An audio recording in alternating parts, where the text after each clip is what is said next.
तो जय हिंद बच्चों, आपको पता है कि वीडियो सीरीज़ हम लोग कर रहे हैं फॉर आपके अपकमिंग एग्ज़ाम जो आपका है यूपीएससी का एपीएफसी। तो देखो, मुझे बच्चों के काफ़ी रिक्वेस्ट आ रही थी और रिक्वेस्ट नहीं बोल सकते, छोटे भाई जैसे। तो मैसेज आ रहे थे कि आपको ये आप बना सकते हैं तो बना दीजिए। तो ठीक है, देन आई डिसाइडेड कि ये टास्क लेते हैं। कल से मैंने आपको प्रॉमिस किया था कि इसके ऊपर काम करेंगे, तो आज से मैं कर रहा हूँ काम स्टार्ट। तो देखो, आपके पास आज से जो टॉपिक हम लोग स्टार्ट करेंगे वो जल्दी जल्दी कवर करना है। देखो, आपको इसको फॉलो करना है, फटाफट आपको टाइम निकाल कर इस वीडियोस को फॉलो करिए। देखिए, आपका काम हो जाएगा, मैं गारंटी देता हूँ। क्वेश्चंस इसी में से आते हैं। आपको पता है यूपीएससी की जो बाइबल है उसे कहते हैं एनसीईआरटी, और मैं आपका जो है फटाफट एनसीईआरटी कवर करवा रहा हूँ, करंट अफेयर कवर करवा रहा हूँ आपका। जैसे कि पहला टॉपिक कौन सा है? इकोनॉमिक्स। तो आपके पास बेसिकली इकोनॉमी आता है, पर इकोनॉमिक्स के कॉन्सेप्चुअल बेस्ड क्वेश्चन मैंने काफ़ी देखे हैं, तो उसके लिए मुझे लगता है कि पढ़ाना ज़रूरी है।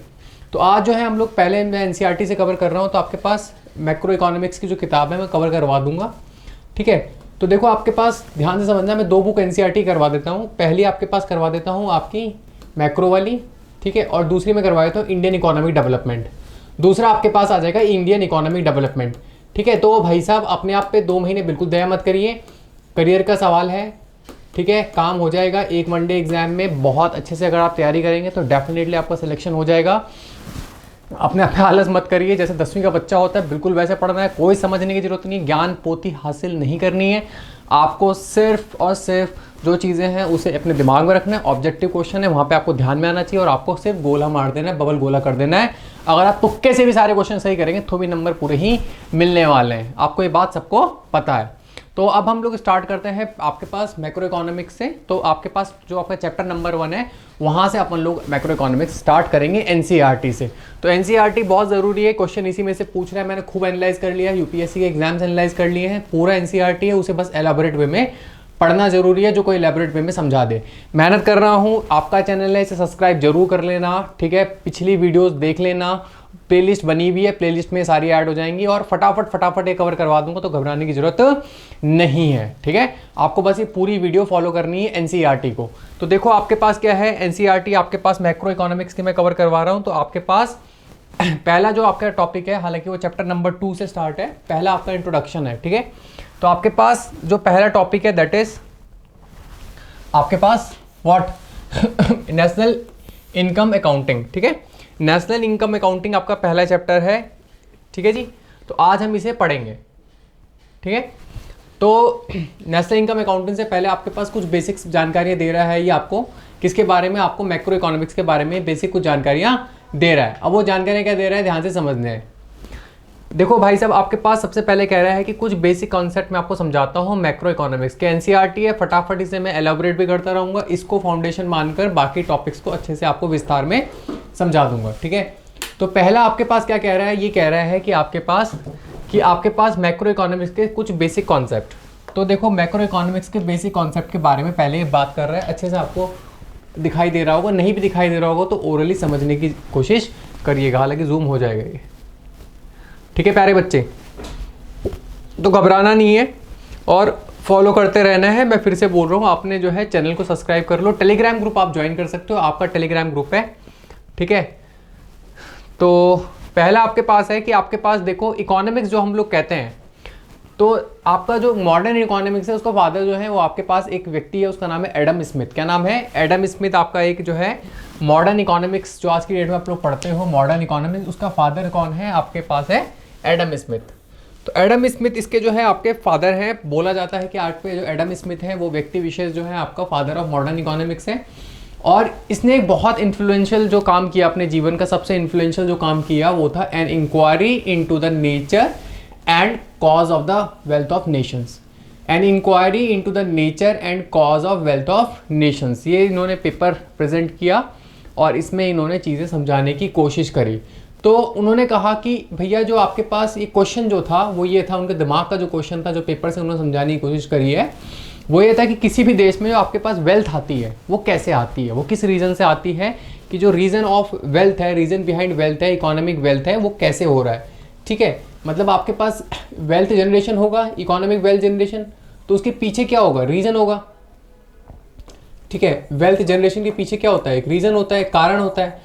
तो आपके पास जो इनका पेपर है वो वेल्थ जनरेशन के पीछे वेल्थ जनरेशन के पीछे जो रीज़न है उसके बारे में समझाने की कोशिश कर रहे हैं, ठीक है। और इनको जो है आपके पास कैपिटलिस्ट, जो आपके पास कैसी इकोनॉमी, कैपिटलिस्ट, अर्थात जो मार्केट से फ्री इकोनॉमी होती है, मतलब मार्केट फ्री इकोनॉमी होती है, लीजर फायर का सिस्टम कहते हैं, मतलब आपका सरकार जो है उसका डोमिनेंस नहीं होता, ठीक है, उस टाइप की इकोनॉमी जिसमें आपका जो फ्री मार्केट है, डिमांड एंड सप्लाई के गेम में। फॉर एग्जांपल मेरे को कोई सामान पसंद है, अब मेरे को इंटरनेट पसंद है, ठीक है, अब मेरे को इंटरनेट की बहुत ज़रूरत है, तो मैंने देखा कि भैया अभी मैंने एक कंपनी है पर्टिकुलर, उस कंपनी का मैंने इंटरनेट सिस्टम ले लिया है, ठीक है। अब उस पर्टिकुलर कंपनी का इंटरनेट सिस्टम ले लिया है, अब क्या हुआ, मार्केट में और प्लेयर्स भी आ गए, मार्केट में और प्लेयर्स भी आ गए जिन्होंने सस्ता इंटरनेट दे दिया और क्वालिटी उससे बेटर दे दी। तो ऑब्वियस ही बात है मैं आ जाऊँगा, तो कंपटीशन आ जाएगा मार्केट में, मैं उस कंपनी में चला जाऊँगा। फिर जो पहली कंपनी होगी वो भी अपने रेट्स डाउन करेगी।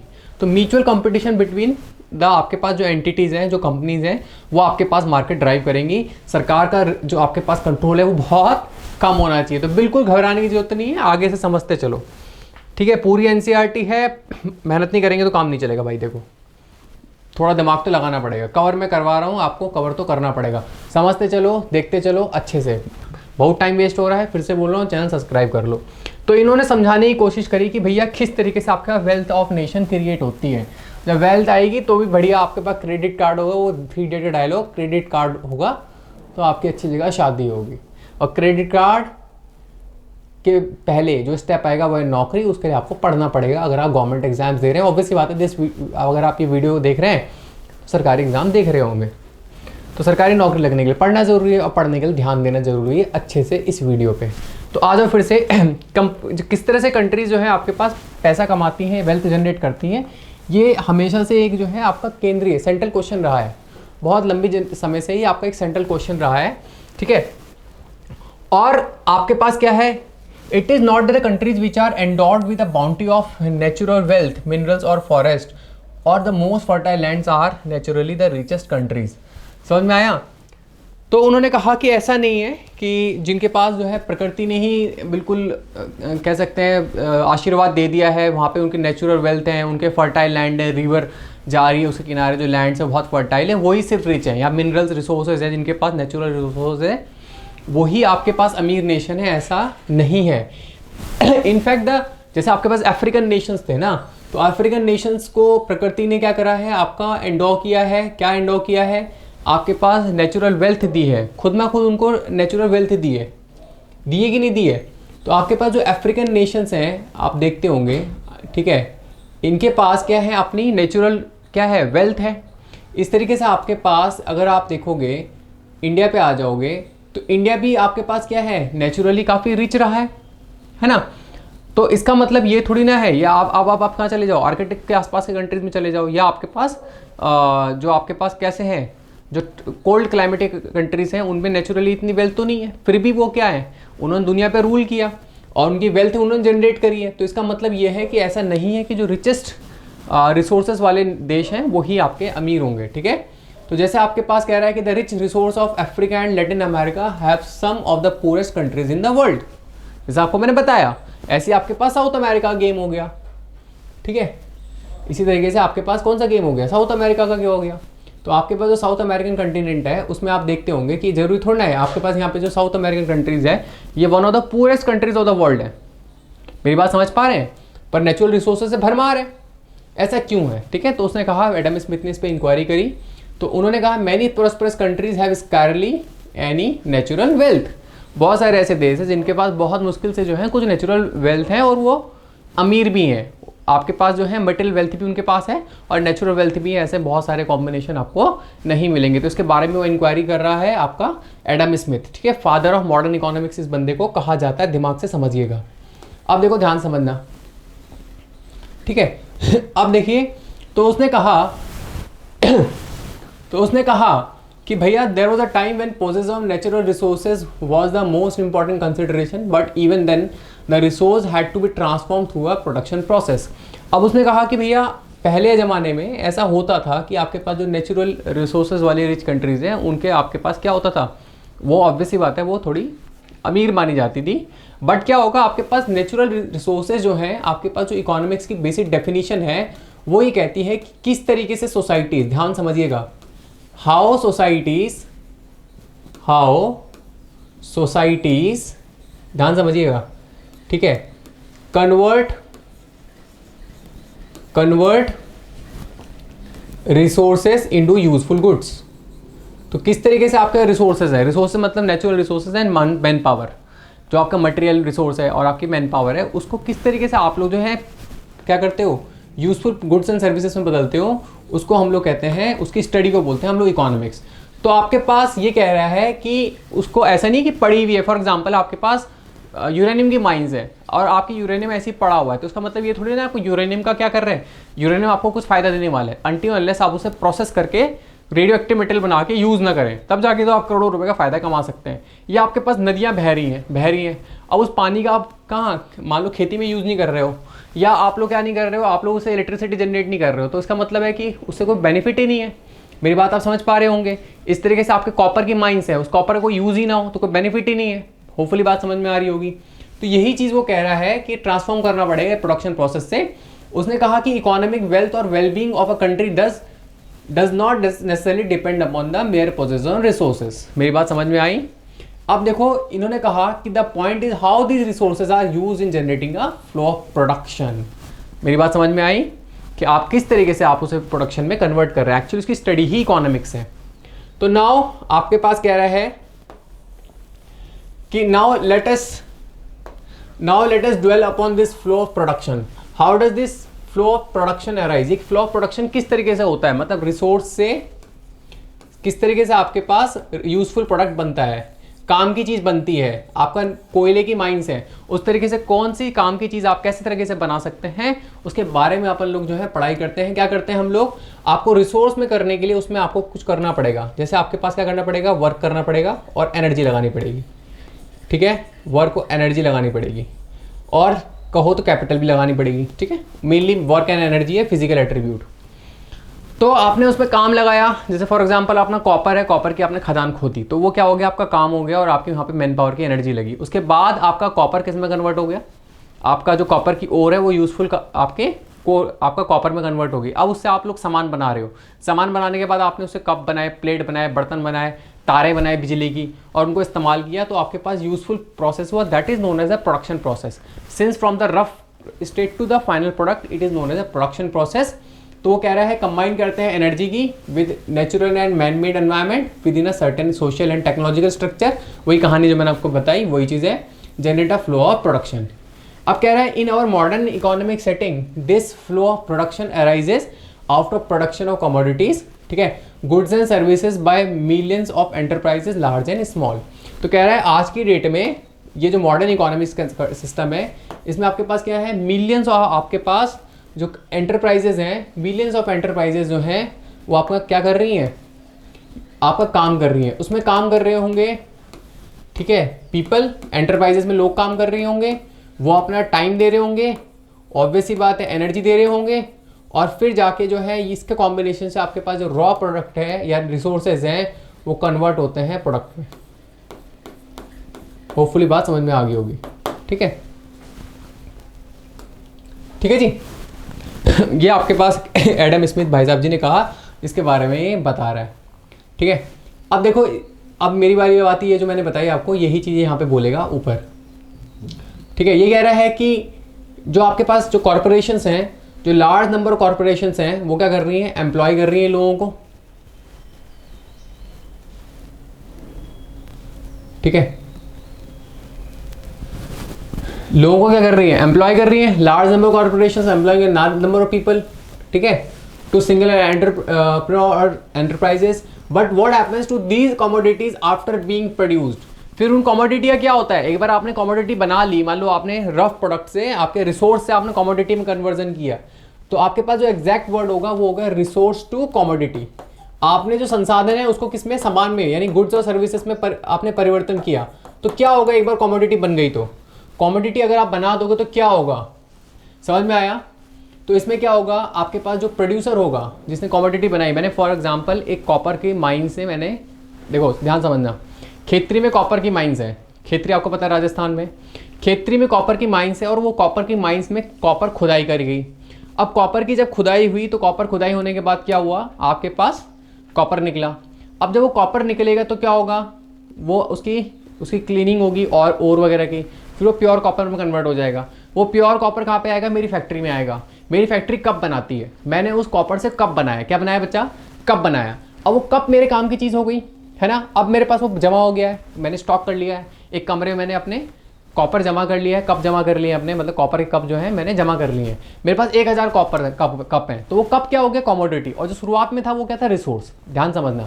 तो अब मेरी जो मैं एंटरप्राइज है मेरी, वो क्या चाहेगी कि मेरी जो कॉपर का जो कप है उसको मैं कन्वर्ट, मतलब उसे बेच सकूँ, क्या कर सकूँ? सेल कर सकूँ। ठीक है, तो अब मैं उसे सेल करना चाहूँगा, तो from the smallest items like pins और buttons to the largest ones like aeroplane, automobile, giant machinery और saleable service like that of the doctor, lawyer or financial consultant, the goods and services produced are to be sold to the consumers। अब यही सामान किस में, यही चीज़ किस में बात आती है? यही चीज़ आ गई है आपके पास कहाँ से? पिन से लेकर और हवाई जहाज़ तक, पानी के जहाज़ से लेकर आपके पास हर चीज़ तक आपके पास ये कमोडिटी होगी, ये आपके मेटल कमोडिटी होगी जिसे हम कहते हैं गुड्स। अब ऐसे फॉर एग्जाम्पल मैं आपका एक लॉयर हूँ, for example I am a lawyer, right, और मैं आपको एक लीगल सलाह देता हूँ, I am a legal consultant. तो क्या होगा? When I am a legal consultant, तो मैं क्या करूँगा? आपको सलाह दूंगा। The people will come to me, they will come to my office, वो मेरे ऑफिस में आएंगे और मैं उन्हें सलाह दूंगा, कोई लीगल प्रोविजंस पढ़ूंगा, सेक्शंस पढ़ूंगा उनके बिहाफ में, और उसके बाद उनकी अगुवाई करूंगा, कोर्ट में उनको रिप्रेजेंट करूंगा। तो ये जो पूरी कार्रवाई चल रही है, ये भी एक, इसे क्या कहेंगे? सर्विस। क्या कहेंगे इसे? सर्विस। फॉर एग्जाम्पल मैं एक होटल रन करता हूँ और आप लोग मेरे होटल में रहने आते हो, तो क्या होगा? आप मेरे होटल में रहने आओगे तो that is service provided, right. तो आपके पास क्या हुआ? From the goods to the services. जो मैंने फॉर एग्जांपल वकालत सीखी, पढ़ाई करी, या मैंने इंजीनियरिंग सीखी, मैंने पढ़ाई करी, मैंने आर्किटेक्चर सीखा, मैंने पढ़ाई करी, अब वो क्या है? मेरे पास मेरी नॉलेज कंटेंट है, अब मुझे कहीं मैं बेचना चाहता हूँ, ठीक है, तो वो क्या हो गई? आपकी सर्विस। तो मैंने जो सर्विस प्रोवाइड करी और जो रॉ गुड्स मतलब मेटल गुड्स जो आपका बनाया, उन दोनों के जो ओनर होंगे, इनिशियली ओनर नहीं कह सकते थोड़ी देर के लिए, जो उन्हें बनाने वाले होंगे या उसके जो ओन करने वाले होंगे, वो क्या चाहेंगे? वो सामान बिके, वो गुड्स और सर्विसेज क्या हो जाए? बिक जाए। तो आपके पास क्या हो गया? कंज्यूमर जो होगा वो इंडिविजुअल भी हो सकता है, जैसे लॉयर, आर्किटेक्ट, इंजीनियर, और वो एंटरप्राइज भी हो सकता है। तो वो क्या कर सकता है? Might be for final use और यूज इन फर्दर प्रोडक्शन, ठीक है, उसे फर्दर प्रोडक्शन में भी यूज कर सकता है। ठीक है जी, ठीक है जी। तो फॉर एग्जाम्पल आपने क्या करा? कॉपर बनाया है। अब कॉपर निकाला, कॉपर आपने माइन किया, अब माइन करा तो वो आपके पास उसे रॉ कॉपर निकला, तो that is one type of activity. अब जो दूसरे बंदे को बेचा गया, जो क्या बोलते हैं आपका ओर को क्लीन करता है, और तीसरे बंदे को बेचा गया जो पूरा आपका प्योर कॉपर को अपने वायर बनाता है, तो आपके पास क्या हुआ? फर्दर प्रोडक्शन प्रोसेस चली है ना। तो आपके पास क्या हो रहा है? जो कच्चा माल निकालने वाला है वो चाहेगा कि उसे क्लीनिंग वाले खरीद लें, क्लीनिंग वाला चाहेगा कि उसे कॉपर, जो क्लीन कॉपर है यानी कि आपका जो ओर जो बन चुकी है, ओर से जो कॉपर बन चुका है, उसे खरीदने वाले मिल जाएं, चाहे वो तार बनाने वाला हो, चाहे कप बनाने वाला हो, चाहे वो बर्तन बनाने वाला हो कॉपर के, वो चाहेगा कि वो लोग उसे खरीद लें। ठीक है, अब जिसने जो बर्तन बना रहा है या आपके पास तारे बना रहा है, वो चाहेगा कि उसे कौन? आपके कंज्यूमर मिल जाए जो उसको इस्तेमाल करते हो, जो उस सामान को खरीद ले। तो आपके पास हर प्रोडक्शन साइकिल में क्या होता है? आपको उसे एक क्या चाहिए? आपके पास बंदा चाहिए जो उसका क्लाइंट होगा, जो उससे सामान खरीदेगा, राइट। इसी तरीके से आपके पास, ठीक है, तो जो फाइनल ट्रांसफॉर्मेशन होती है, जब लास्ट में आपका, उसके बाद जो है आपके पास जो फाइनल ट्रांसफॉर्मेशन होती है, उसके बाद जो है कोई आपकी मोर स्टेजेस ऑफ प्रोडक्शन और ट्रांसफॉर्मेशन नहीं हो सकती, उसे हम कहते हैं फाइनल गुड। क्या कहते हैं उसे? फाइनल गुड कहते हैं। ठीक है बच्चा, तो देखो समझना जरूरी है भाई साहब, बहुत अच्छे से समझ जाइए, आपके लिए काफ़ी इंपॉर्टेंट है। चैनल को फिर बोल रहा हूँ, सब्सक्राइब कर लो, देखो काम आएगा डेफिनेटली। ये पूरी आपका जो है एनसीईआरटी से क्वेश्चन उठते हैं, मैं आपको लिख के दे सकता हूँ। आज आपकी वीडियो है, एग्जाम दे के आओगे ना, कोई भी आप कोई भी एग्जाम दे के आओ, अगर आपको नहीं भिड़े क्वेश्चन जिससे, तो आप मेरे को बोल सकते हो, कमेंट कर लेना, यकीन नहीं आता तो एग्जाम दे के आना, तब आपको यकीन आएगा कि हाँ बिल्कुल एक्यूरेट कहाँ से किस तरीके से क्वेश्चंस वो पूछ रहा है। इसी वजह से NCERT is known as the Bible of the examinations in India, क्योंकि आपका एनसीईआरटी से ही वो क्वेश्चन बनाने की कोशिश करता है। हालांकि उसके एलैबोरेशन और अच्छे से समझाना ज़रूरी है, और उसकी बैक स्टोरी समझाने वाला व्यक्ति चाहिए, क्योंकि एनसीईआरटी बनाई इस तरीके से गई है कि गागर में सागर। ठीक है, आगे बढ़ते हैं हम लोग। अब देखो ध्यान से समझना, तो अल्टीमेटली क्या होगा? आपके पास ट्रांसफॉर्मेशन होगी, ठीक है, और वो अल्टीमेट परचेजर, जैसे आपके पास, जैसे जिसने कॉपर के बर्तन खरीदे, ठीक है, फाइनल जो आपके पास परचेजर होगा उसके पास जाएगा, ठीक है। और आपके पास क्या होगा, जैसे टी लीव्स हैं वो परचेज करी गई, consumer are not consume in that form, they are use to make drinkable tree, समझ में आया, विच इज कंज्यूम। तो आप चाय पत्ती नहीं पीते हो, आप क्या करते हो, चाय बना के पीते हो। Similarly most of the items that enter our kitchen are transform through the process of cooking, but cooking at home is not an economic activity even though the product involve undergoes transformation. जैसे आपके पास इस तरह की activities हैं, जैसे home cooked items हैं, ठीक है, जो घर में आपने बनाया, जो मार्केट में नहीं बेचा जा रहा है, तो आपने चाय पत्ती बनाई, उस लाए, और चाय पत्ती लाने के बाद जो है आपने उससे चाय बना ली, तो वो आपके पास इकोनॉमी एक्टिविटी में कंसिडर नहीं होगी, होती भी नहीं है, आपको पता ही है, ठीक है जी। और इसे इनपुट इन इकोनॉमी एक्टिविटी नहीं कहा जाएगा। पर आपके पास अगर इसे बेचा जाएगा, ठीक है, आपने चाय की दुकान खोल ली, तो ये आपके पास जो आपने किया इसको भी हम ट्रांसफॉर्मेशन प्रोसेस में काउंट करेंगे। अगर आप घर के लिए यूज़ कर रहे हैं तो आपके पास जो ट्रांसफॉर्मेशन प्रोसेस है इकोनॉमी एक्टिविटी की, वो खत्म हो जाएगी जिस दिन आप दुकान से स्टोर से, किराने वाले से, भैया से, कहीं से आप दुकान से क्या लेके आओगे, चाय पत्ती लेके आओगे, उस समय वो बात खत्म हो जाएगी। परंतु अगर वो आप काम क्या कर रहे हो, अगर आप जो है उसके बाद अपनी चाय की दुकान खोल रहे हो, टपरी चला रहे हो और लोगों को चाय पिला रहे हो, then it will be counted as economic activity. तो वो एक और आपके पास ट्रांसफॉर्मेशन फेज काउंट होगा। होपफुली बात अच्छे से प्यारे बच्चों को समझ में आ रही होगी। समझ में आया? अब देखो क्वेश्चन पूछा जाता है, इंपॉर्टेंट, यूपीएससी बता रहा हूं आपको। अब इसी चीज को समझना, इन दो चीजों को जो समझाया, इनमें आपके पास कैसे कर सकते हैं, इसे हम लोग बोलते हैं consumption goods and capital goods. इसी चीज को हम लोग consumption good and capital goods भी बोलते हैं। कंजम्पशन गुड क्या हुआ, फॉर एग्जांपल आपके पास चाय की टपरी है, आपके पास चाय की टपरी है, तो आपके चाय पत्ती क्या बन गई, चाय पत्ती आपके बन गई कैपिटल गुड बन गई, क्योंकि वो दूसरी इकोनॉमी एक्टिविटी में एक कैपिटल काम कर रही है, एक रॉ मटेरियल काम कर रही है।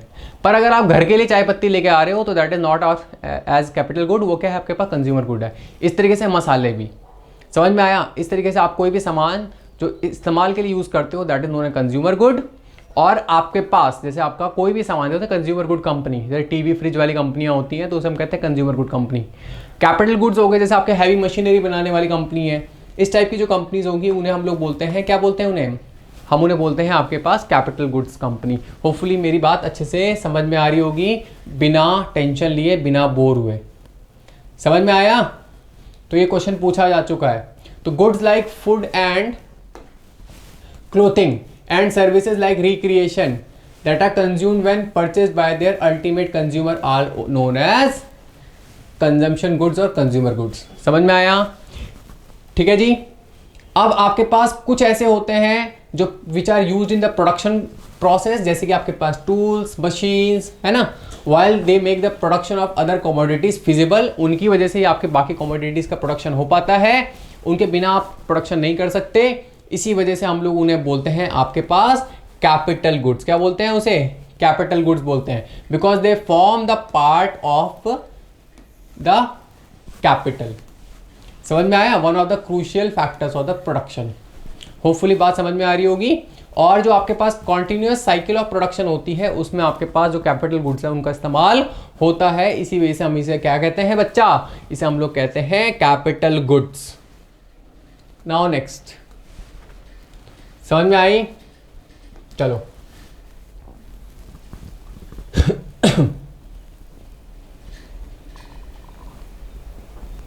ठीक है।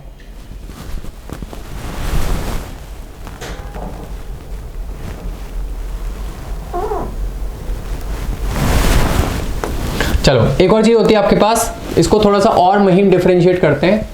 आपने देखा होगा कुछ कमोडिटीज होती हैं, जैसे आपके पास क्या हो गया, कुछ कमोडिटीज़ होती हैं लाइक टेलीविज़न सेट्स, है ना, ऑटोमोबाइल्स, जैसे आपकी गाड़ियाँ होती हैं, कार होती है, बाइक्स होती हैं, होम कंप्यूटर्स होते हैं, ठीक है। भले ही ये जो है आपके पास although they are for ultimate consumption, भले ही ये अल्टीमेट कंजम्पशन का इस्तेमाल होते हैं, have one of the characteristic in common with capital goods, उनके अंदर जो है कैपिटल गुड्स के साथ एक सिमिलैरिटी भी होती है। उसके बावजूद भले ही वो फाइनल कंजम्पशन के लिए यूज़ हो रहे हैं, उसके बावजूद जो है इन पे एक फाइनल, एक आपके पास एक जो सिमिलैरिटी है कैपिटल गुड्स के साथ। कैपिटल गुड्स समझ गए ना, वो चीज़ जो बाकी के प्रोडक्शन के काम आती है वो ये होती है that is they are not extinguished by immediate और even short period of consumption. इसका मतलब है कि ये ऐसा, जैसे चाय पत्ती है, लाए 5-10 दिन में ख़त्म हो गई, जल्दी ख़त्म हो जाती है, तो आपके जो कंप्यूटर है या टीवी है वो लंबे समय चलता है, तो दे आर रिलेटिवली लॉन्ग, ठीक है, compare to the article such as food और इवन क्लोथिंग, जैसे मैंने आपको बताया। ठीक है, they also undergo wear and tear, obvious ही बात है, जैसे स्क्रीन चल रही है तो इसका भी वेयर एंड टीयर हो रहा है जब ये चल रहा है, इसीलिए सब्सक्राइब कर लो।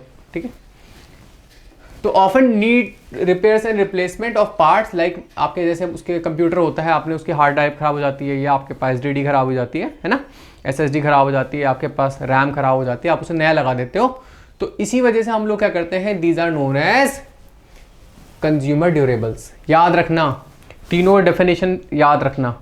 ठीक है, भले ये कंज्यूमर प्रोडक्ट्स हैं पर इन्हें हम कहेंगे कंज्यूमर ड्यूरेबल्स। ठीक है जी, कैपिटल गुड, कंज्यूमर गुड आपको अच्छे से समझ में आ गया होगा। तो अगर हम लोग कहेंगे कि आपके पास 10 if we consider final goods and services produced in economy in a given period of time, they are either in the form of consumption goods और कैपिटल गुड्स। तो आपके पास फॉर एग्जांपल आपने एक अपनी इकोनॉमी में एक साल में टाइम पीरियड दिया, एक साल का टाइम पीरियड दिया, और इस एक साल के पीरियड में आप जो कंज्यूम करोगे, क्या करोगे, कंज्यूम करेगी आपकी पूरे देश की इकोनॉमी, 144 करोड़ लोग जो कंज्यूम करेंगे वो या तो कंज्यूमर गुड्स के रूप में करेंगे, ठीक है, या आपके पास किस रूप में करेंगे, या वो करेंगे आपके पास कैपिटल गुड्स के रूप में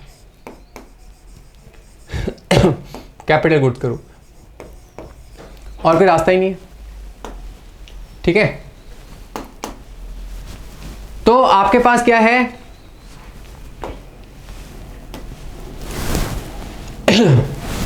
तो आपके पास क्या होगा, of the total production taking place in the economy a large number of products don't end up the final consumption and are not capital goods either. बहुत सारे ऐसे प्रोडक्ट होते हैं जो आपके प्रोडक्शन प्रोसेस में कैपिटल गुड्स में भी नहीं यूज होते हैं। समझ में आया, क्योंकि ये मेटेरियल इनपुट्स में यूज हो जाते हैं दूसरों की जगहों पे। जैसे आपके पास for example steel sheets use for making a automobile and copper use for making the utensil, जिसका मैं भी एग्जांपल दे रहा था। इनको हम लोग एक और तरीके से बोल सकते हो, इसमें ही आप लोग इंटरमीडिएट गुड्स, जैसे आपका स्टील है या सिर्फ कॉपर है, तो हमारे पास क्या हो गया, वो आपके पास क्या हो गया, इंटरमीडिएट गुड हो गया। ठीक है, because they are used as raw material, और ठीक है, they are not final goods. Hopefully बात समझ में आ रही होगी नाउ। ठीक है, तो हमें एक कॉम्प्रिहेंसिव लग गया कि किस तरीके से आपके पास फ्लो होता है प्रोडक्शन प्रोसेसेस का। तो हमें क्या होना है, एक क्वांटिटेटिव, यानी कि आपका जो नंबर के फॉर्म में मतलब मार्क जैसे क्वांटाइज करते हैं, तो उसका एक तरीका चाहिए कि किस तरीके से आपके पास aggregate level of final goods produce हो रहे हैं। एक न्यूमेरिकल चाहिए, जैसे कितना, या आपने बोला 100, कितना केजी प्रोडक्शन, 100 किलो, या कितने रुपए का टोटल प्रोडक्शन, 1000 रुपए का, तो आपको एक क्वांटिफाइड रूप में चाहिए। ठीक है, total measure of the final product. ठीक है, तो इसके लिए हमें क्या चाहिए, कॉमन मेजरिंग रॉड चाहिए, मतलब एक कॉमन चीज़ चाहिए। जैसे कपड़ा जो है आपके पास मीटर में नापा जाएगा, इस तरीके से आपके पास कई सामान किलो में नापे जाएंगे। कई सर्विसेज को आप ना किलो में नाप सकते हो, ना मीटर में नाप सकते हो, ना लीटर में नाप सकते हो। तो आपके पास क्या है, डाइवर्स कॉमोडिटीज़ हैं, तो उनको मेज़र करने का आपको कोई तरीका चाहिए। समझ में आ रहा है ना और ठीक है, तो हमें क्या होगा, आपके पास एक और चीज़ पे ध्यान रखना पड़ता है कि अगर हम लोग इंटरमीडिएट प्रोडक्ट्स को यूज़ कर रहे हैं, इंटरमीडिएट गुड्स को अगर हम यूज़ कर रहे हैं, इंटरमीडिएट गुड्स को भी अगर हम लोग जो है मेज़र कर रहे हैं बीच में, ठीक है, उनका भी अगर हम मेजरमेंट करेंगे, तो आपके पास फाइनल प्रोडक्ट को जब मेजर करेंगे तो दोनों को ऐड हो जाएंगे। तो फाइनल प्रोडक्ट भी ऐड हो गया और बीच वाला भी ऐड हो गया, तो आपके पास डबल काउंटिंग का भी एक डर रहता है, तो उसका भी हमें ध्यान रखना पड़ेगा। ठीक है, तो इसी वजह से हमें जो है एट दिस स्टेज, तो हमें जो है आपके पास एक चीज का ध्यान रखना पड़ता है, that is the concept of the stocks and flows. समझ में आया। अब जैसे फॉर एग्जांपल किसी की सैलरी 10,000 रुपये है, समझ में आया, और the output of the steel industry is so many tons और so many rupees in value, but these are incomplete statements because it is not clear whether the income which is being referred here is yearly or monthly or daily income, and surely that makes a huge difference. समझ में आया? तो आपके पास for example एक आदमी, हम कह रहे हैं कि एक आदमी की salary, the average salary of someone is 10,000, और हम कह रहे हैं कि एक स्टील प्रोडक्शन जो है, स्टील एक इंडस्ट्री है, उसका जो प्रोडक्शन है वो करोड़ सौ रुपीज़ में है। तो ये क्या है, आपको बड़ा कंफ्यूजिंग है, क्योंकि इससे एक चीज़ ये क्लियर नहीं हो पा रही है कि एक्चुअल में कितना है, आपके पास ईयरली है या आपका मंथली आप बता रहे हो, एक प्रॉपर टाइम फ्रेम नहीं दिया आपने। तो समझ में आया ना? तो इसी वजह से हम लोग क्या करते हैं, we assume that the time period is known. हम लोग ये एज्यूम करते हैं कि टाइम पीरियड ऑलरेडी पता हो, तभी जाके हम डेफिनेट एक आपके पास क्या निकाल सकते हैं, डेफिनेट पीरियड ऑफ टाइम के लिए आप लोग जो है स्टेटमेंट निकाल सकते हैं और एग्जैक्ट मेजरमेंट कर सकते हैं। समझ में आया? नहीं तो आपके पास जो स्टेटमेंट है, मैंने कहा 10,000 रुपये का सामान बेचा, अरे यार वो टाइम पीरियड बताओ ना, 1 अगस्त से 1 सितंबर के बीच में है, या आपके पास 1 जनवरी से 1 जनवरी पूरे साल का है, या 1 अप्रैल से 31 मार्च का है, 1 साल का है। तो आपको ये एग्जैक्ट टाइम पीरियड बताना ज़रूरी है, नहीं तो आपके पास otherwise such statements are meaningless and useless, उनका कोई मतलब नहीं है, वो फ्लॉ है उसमें। ठीक है, तो आपके पास इनकम करो या आउटपुट करो या प्रॉफिट है, ये कॉन्सेप्ट जो है आपके पास ये तभी सेंस कर पाते हैं तमीज़ से, जब आपके पास क्या होता है, आपके पास पीरियड ऑफ टाइम स्पेसिफाइड हो। समझ में आया? तो इसी तरीके से आपके पास since a lot of accounting is to be done annually in an economy, many of these are expressed annually, ठीक है, like annual profits और production, क्योंकि हमें पूरी इकोनॉमी जो है, जैसे भारत की इकोनॉमी भी है 1 अप्रैल से 31 मार्च तक चलती है, तो इसी तरीके से आपको ज़्यादातर चीज़ें जो है एनुअली डिफाइन होती हैं। ठीक है, इनका हम टाइम पीरियड जो है एनुअली लेते हैं। तो आपके पास क्या कहते हैं, जो फ्लोज होते हैं, जो मैंने फ्लो वर्ड यूज़ किया है, तो फ्लोज होते हैं, these are defined over a period of time। तो फ्लोज क्या है, आपके पीरियड ऑफ टाइम में जो आप डिफाइन कर रहे हो टोटल वैल्यू किसी भी चीज़ की, that is known as flow. तो these are defined over a period of time। ठीक है, ठीक है, याद रखना। तो आपके पास जो फ्लो है वो किस में है, पीरियड ऑफ टाइम में डिफाइन होगा। जैसे आपके पास 3 महीना दे दिया क्वार्टरली, या आपके पास 6 महीना दे दिया, परंतु जो स्टॉक होता है, ठीक है, स्टॉक जो होता है वो ऐसा नहीं होता।